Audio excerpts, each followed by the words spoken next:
And Yorgan, what is about the to work every day with your coach? Because I think that he's a principal in the school where Yes. you work or used to work. I don't know if you're still working as I still work, but I work at different school. He's a principal in the middle school. I work with the big kids in the high school.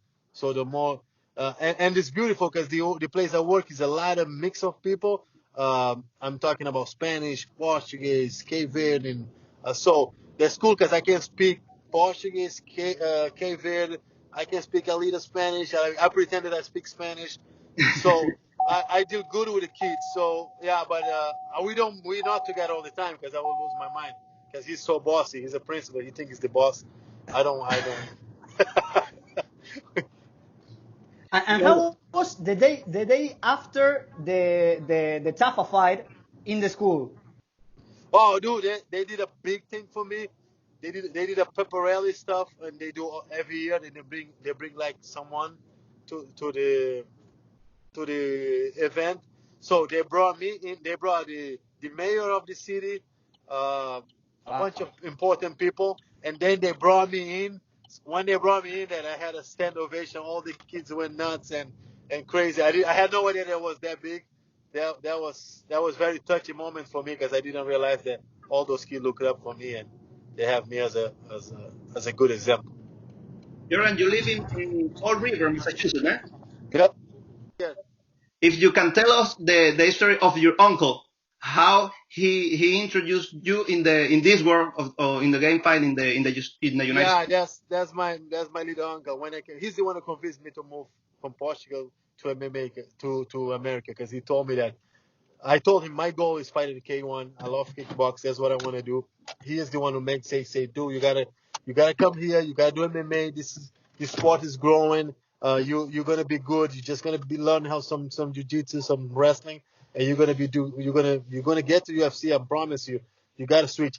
So I thought he'll brought me to the kickbox gym. He brought me to Lose MMA, was MMA gym, and they after 6 months I was doing my MMA debut. I say, I mean, if I can fight with the small gloves and knock people out, I'm gonna do it. So yeah, it's 6 months I was doing. But my little uncle, his name is Philinto. He's the one who put me in this. He'll watch fights and he'll call me right away. I think you can beat this guy. I think you can beat that guy. And he's been a very big motivator for me.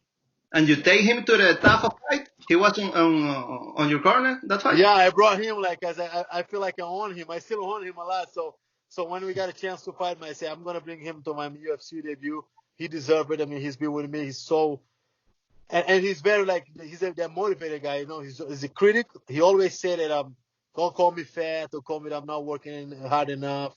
So he always on my ass. So I like that vibe with me. I was in Australia. He was waking up and running with me every day. He was doing my condition.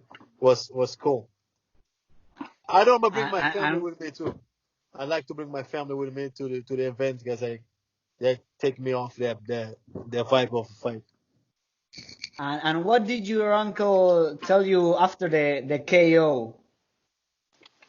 After the Tafa, that was the first time I saw. That was the first time I saw him happy. I swear to God. Every time I fight, he would tell me, "Oh, you look so fat. Oh, you don't know how to punch. Oh, that kick is not even hard." That's the first time I saw him happy. He was so happy. The first time I saw him very happy. Well, he got his reasons. It was a really good KO. It was great.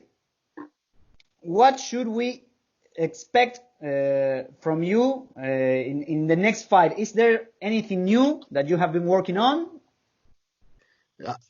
Dude, this is the thing. I like this fight because Gregor is a striker. He's gonna come to bang. I don't think you're gonna get a good wrestling pedigree and jiu-jitsu in a couple months. That's what he's gonna do. He's gonna come to bang, and that's exactly what I'm gonna do. I'm gonna come, stand, and bang. I want to give the fans a good fight, and I'm willing to go out if I have to get it done. So I always say I'm willing to take one if I can land one. I'm gonna do it again. I'm gonna go and exchange punch with Gregor and see who hit harder, who got better chin. Yorgan, where do you see yourself in the heavyweight scene from now to a year? I'm counting and I'm hoping to get in the top 10, top 15 by end of the year. I mean, heavyweight division, there's not that many of guys. I mean, I believe we're 25 or 30. 3-4 fights they're gonna rank you a top 15, top 10. So yeah, I believe after Gregard, I'm gonna fight someone ranked. I hope some guys with a name, been in UFC for a long time, but it is what it is. Like I say, heavyweight division, one punch can change everything. And my style of fight is risky, but I think fans gonna love what I'm gonna bring. You think if you win Greg is a big night in the division. You think if you win him, you're gonna put up yourself? If I win him, they definitely have to give me a top 15 fight. There's not many fights. They have to give me a top 15 guy. Do you have anyone in particular? Do you want anyone in particular, or? No, I mean, I hate to call people out. So I will fight anyone. They give it to me. They send me the contract. I take it. I fight. And I want to ask you about something that I don't know if you know, but you already are in the UFC history books because you're one of the two people who were involved in the first fight in the UFC APEX Center. So Yes. I want to ask you if there was how was the experience of the Dana White Contender Series? I didn't like the experience at all because I mean, if you guys know, I'm 33 already. So I was 32. That was to me in my head, that was my last chance to make it. I say, if this is it, man, if I don't win against a wrestler, the guy who only can wrestle, that means I'm not ready for UFC. I'm maybe going to go back and do different things, but this is my last chance. So I put a lot of pressure on me.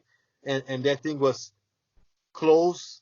40 people, your family's over there, and Dana White's watching you fight. So like a job interview, that was the most pressure fight. Like even Australia I was having fun in Australia. In Contender Series, I couldn't have fun. Contender Series was a lot of pressure for me. In these days, when the people, the UFC, were saying, well, maybe we make some events in the UFC Apex. It was like you didn't want to go there. For example, it brings you bad memories. Yeah, but now I think it's different because right now I'm already in UFC. I already got 4 fight contracts. I know this is a job. I have a job secured. Now I can probably go and get it done. Doesn't matter where we fight. But that time that I fought there was the thing. The timing was I had a lot of pressure on me. Yorgan, the last one from me. What do you think about Fight Island? Do you see fighting yourself there? Yeah, I mean, it is what it is. If they pay me the right money, I'm fight everywhere. But I'm not gonna move down there to live down there. I have a family. I have a job here. I have a daughter. We base everything I have a routine in life, so I can move it to the island. But if it happen and I go like a fight week, I will do it. Absolutely, but I won't move to the island. And that's no. Okay, Yorgan, thank you very much for your time. It was great to talk to you, and well, we hope that. Now I got a question for you guys. Yes. Now, before you guys go, I got a question. Yes. Cristiano Ronaldo or Messi? Messi. Oh! Cristiano Ronaldo o Messi? I got my Cristiano wife Ronaldo, amigo. Yorgan, amigo. Yeah, muy bueno. Cristiano Ronaldo. Cristiano Ronaldo. You like soccer, right? One more. Argentina or Brazil? Argentina. Argentina. You're Casey. Está bueno. See you guys, man. Thank you. I hope you win the bonus, man. I hope you win the bonus. Thank you. We're going to do another one after I win. Okay? Gracias, Yorgan. Gracias, Thank you very much. Obrigado. Gracias.